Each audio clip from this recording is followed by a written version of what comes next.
President Donald Trump has escalated tensions with the European Union by threatening a 50% tariff on EU goods, citing dissatisfaction with current trade negotiations. This proposed tariff is more than double the initial 20% reciprocal tariff and is set to begin on June 1, 2025. Trump criticized the EU for its trade barriers, VAT taxes, and other practices, contributing to a significant trade deficit with the U.S., which he deems unacceptable.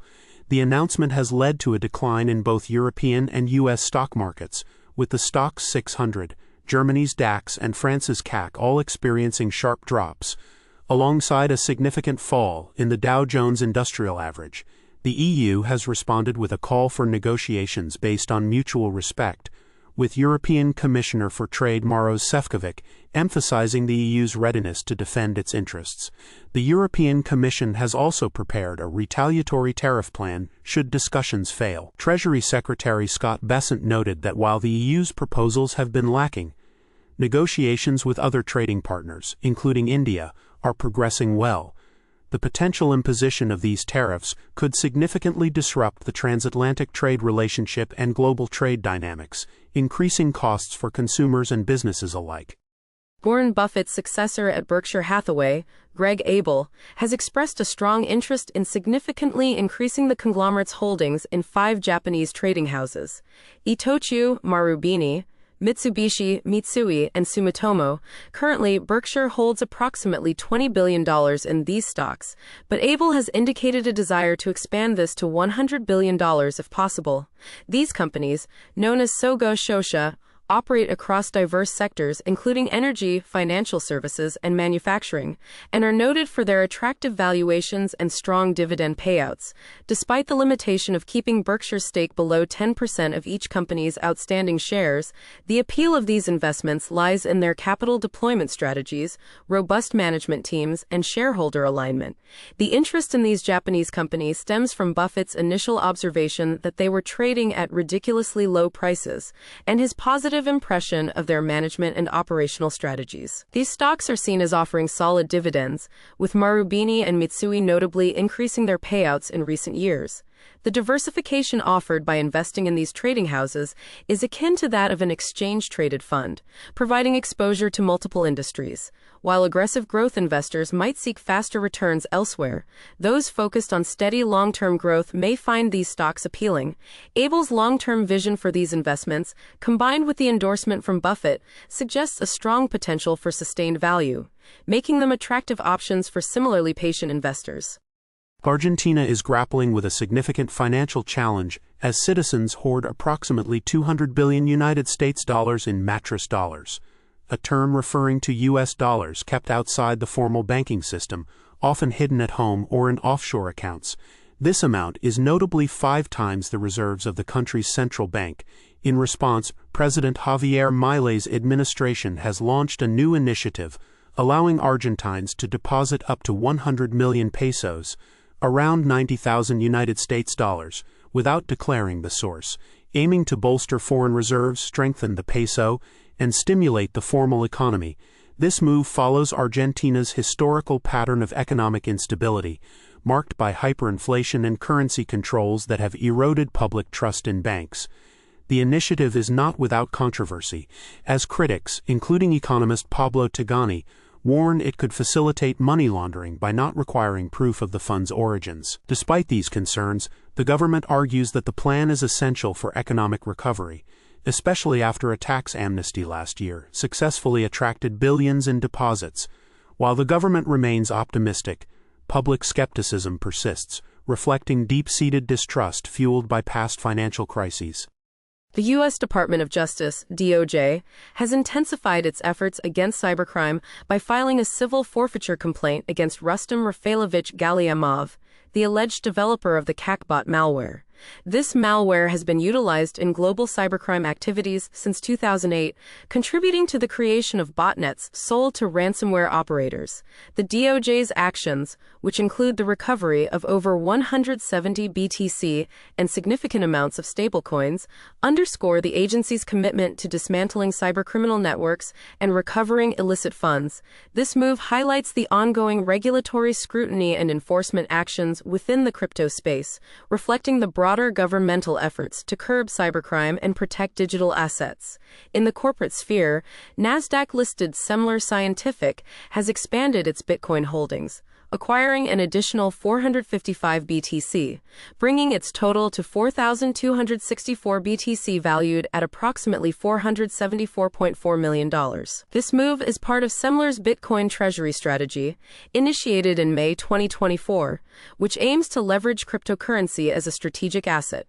Despite the bullish acquisition, Semler's stock experienced a 6.7% decline, indicating potential investor concerns over the volatility associated with cryptocurrency investments.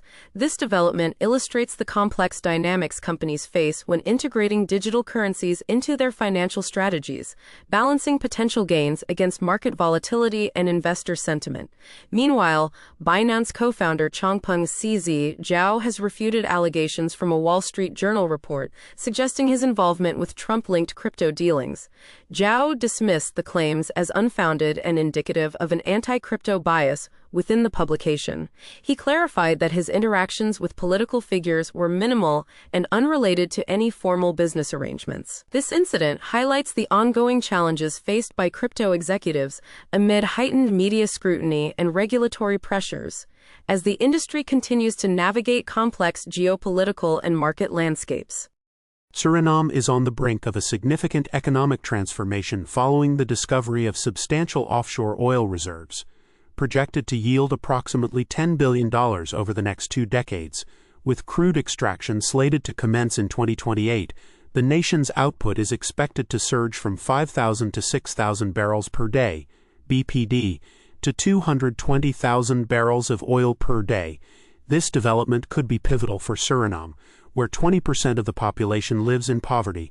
President Chan Santoki has promised that the newfound oil wealth will be distributed among the population, with plans to invest in sectors such as agriculture, tourism, health, education, and green energy. Additionally, a program dubbed Royalties for Everyone will provide direct payouts to citizens, potentially boosting consumer spending and savings.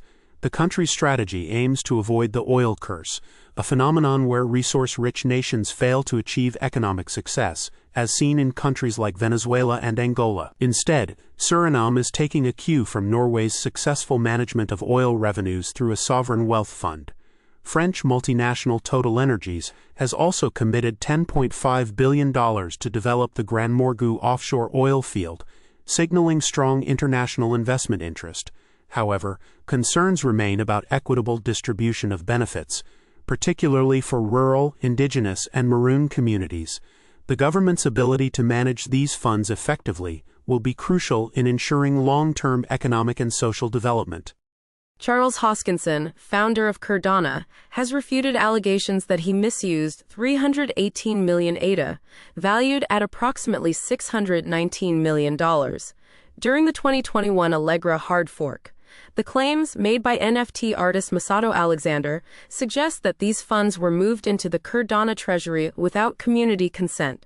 Hoskinson argues that these accusations are a strategic attempt to garner attention for Akua, an Ethereum-based project focused on predicting natural disasters. The controversy has sparked discussions within the Cardano community, with some members suggesting that the allegations are financially motivated and intended to attract Ethereum investors. In response to the allegations, Hoskinson initiated an independent review of ADA account activities from 2021, which revealed that over 99.8% of voucher holders redeemed their coins, with the remainder donated to Intersect, Cardano's governance organization. He emphasized that the hard fork was necessary to address issues faced by elderly and Japanese retail investors during the redemption process, ensuring transparency and community oversight. Meanwhile, an audit by McDermott, Will and Emery and BDO is underway to clarify the situation further. This incident highlights the ongoing tensions between Cardano and Ethereum communities and underscores the importance of transparency and governance in blockchain projects.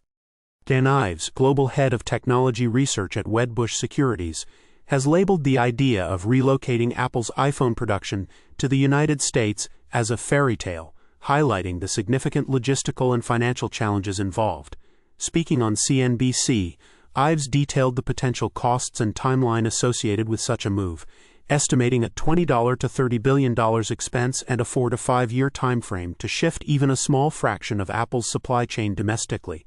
The transition could lead to iPhone retail prices soaring to $3,500, a price point that could severely impact consumer demand. Ives argues that Apple's strategy of diversifying production to countries like India is a more practical response to geopolitical tensions, although it won't fully insulate the company from trade-related risks. The complexity of Apple's global supply chain, which includes essential components from countries like China, Taiwan, and Vietnam, presents a formidable barrier to U.S.-centric manufacturing. Ives points out that the intricate dependencies on foreign semiconductor plants and raw material sources make replicating Asia's manufacturing ecosystem in the U.S. nearly impossible. This challenge is not unique to Apple, as other tech companies like NVIDIA face similar supply chain constraints. The potential imposition of a 25% tariff on iPhones manufactured overseas but sold in the U.S. further complicates Apple's position, as the company is likely to pass these costs on to consumers, potentially reducing demand by 3 to 7%. Despite these hurdles, Ives remains optimistic about Apple's long-term outlook, particularly in areas like artificial intelligence and its extensive installed base. Upcoming events like the Worldwide Developers Conference, WWDC, are seen as crucial for Apple to demonstrate its innovative capabilities amidst ongoing tariff uncertainties. While the prospect of US-made iPhones remains distant, Ives suggests that Apple must continue balancing innovation, cost management, and geopolitical pressures to maintain its competitive edge. Gold has outperformed India's Nifty 50 index in 2025, with LBMA gold prices rising over 24% year-to-date, driven by a weaker USD, geopolitical tensions, and uncertainties surrounding the Federal Reserve's policy. This surge in gold prices, which saw retail gold reaching 98,080 rupees per 10 grams for 24 karat, has led gold exchange-traded funds, ETFs, and mutual funds to significantly outperform their equity counterparts, with gold mutual funds averaging 24 to 25% returns over the past year.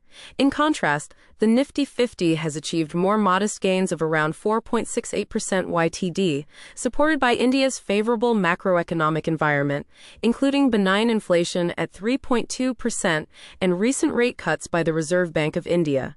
The divergence in performance between gold and equities underscores the strategic importance of asset allocation based on investment horizon and risk tolerance. Experts suggest that in the short term, a higher allocation to gold may help preserve capital amid expected volatility, while medium to long-term strategies might favor equities, given India's robust growth prospects. Gold's low correlation with stocks makes it a valuable hedge against market volatility, particularly in times of geopolitical instability or economic uncertainty.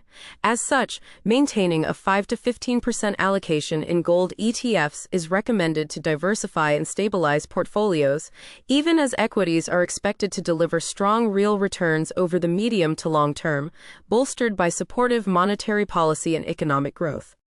Commerce and Industry Minister Piyush Goyal's recent meeting with European Commissioner for Trade Maros Sefcovic in Brussels underscores the ongoing efforts to expedite the India-European Union Free Trade Agreement, FTA. This marks their second discussion in a month, highlighting the urgency both parties are placing on finalizing an early harvest agreement as a precursor to a comprehensive FTA. The interim deal, targeted for completion by July, aims to address key issues such as intellectual property rights, tariff structures, and non-tariff trade barriers, which are crucial for enhancing bilateral trade relations. The negotiations, which resumed in June 2022 after an 8-year hiatus, are a strategic move to bolster trade ties amidst global economic uncertainties and past protectionist policies.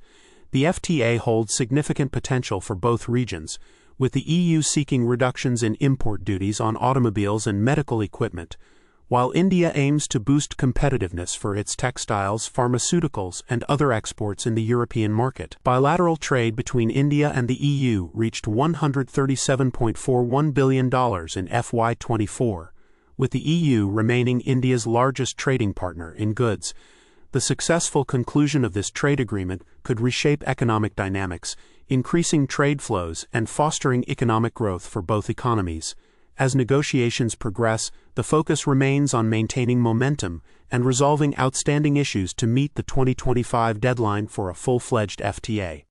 The Reserve Bank of India, RBI, has announced a record dividend transfer of 2.69 lakh rupees crore to the government, primarily driven by robust gross dollar sales, higher foreign exchange gains, and steady increases in interest income. This substantial dividend, which exceeds the union budget's projection of 2.56 lakh rupees crore, highlights the RBI's strategic foreign exchange reserve management and its effective use of the liquidity adjustment facility (LAF) operations.